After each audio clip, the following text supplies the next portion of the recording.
ये बताइए आपके हिसाब से मेल मेल शादी होती है,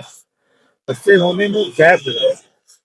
कि उनको शादी के पहले डॉक्टर के पास जाके कोई टेस्ट वगैरह करा लेना चाहिए।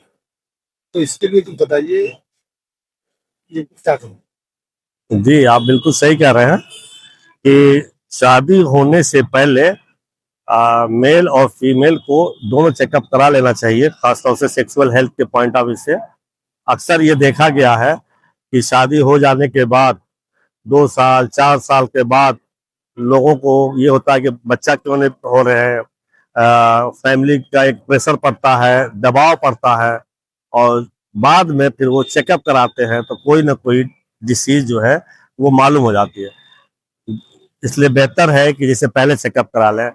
जैसे मान लीजिए मेल है तो यूरोजेनाइटल का कोई प्रॉब्लम है, उसको वेनल कोई डिसीज है, सिफिलिस है, गोनोरिया है, या सीमेन में स्पर्म काउंट कम है, या कोई इन्फेक्शन है,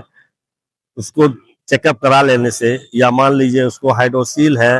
तो वो चेकअप जब करा लेगा तो प्रॉब्लम को पहले दूर करा लेते हैं। जब पहले दूर हो जाएगा तो उसमें ये आसानी रहेगी कि सारी प्रॉब्लम दूर हो जाएगी, तो वो शादी के बाद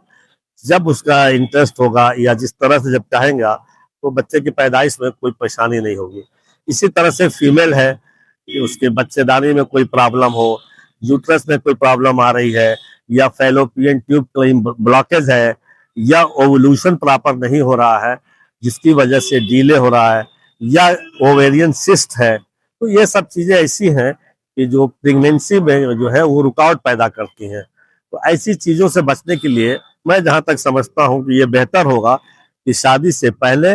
मेल और फीमेल दोनों का चेकअप हो जाना चाहिए, किसी डॉक्टर से मशवरा लेके, या किसी हकीम साहब से मशवरा लेके, या किसी फिजिशियन से मशवरा लेकर के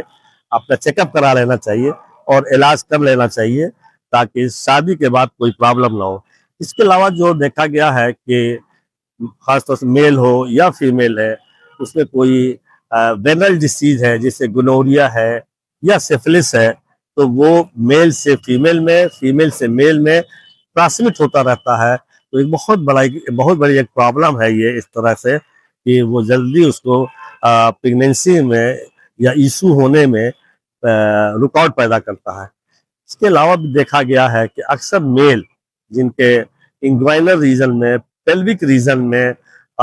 जैसे स्किन डिसीज होती है, जैसे दाद है, खाद है, खुजली है, इसके बीज है, इस तरह की बीमारियां उसको होती है, जो शादी के बाद मेल से फीमेल में ट्रांसफर होती है, फिर फीमेल से मेल में ट्रांसफर होती है। तो वो चीजें जो है रुकावट पैदा कर दी हैं, और वही कभी कभी असेंडिंग इन्फेक्शन जो है वो ऊपर तक, किडनी तक पहुंच जाता है, जो दूसरी बीमारियों को पैदा करता है। मैं जहां तक समझता हूं कि शादी से पहले मेल और फीमेल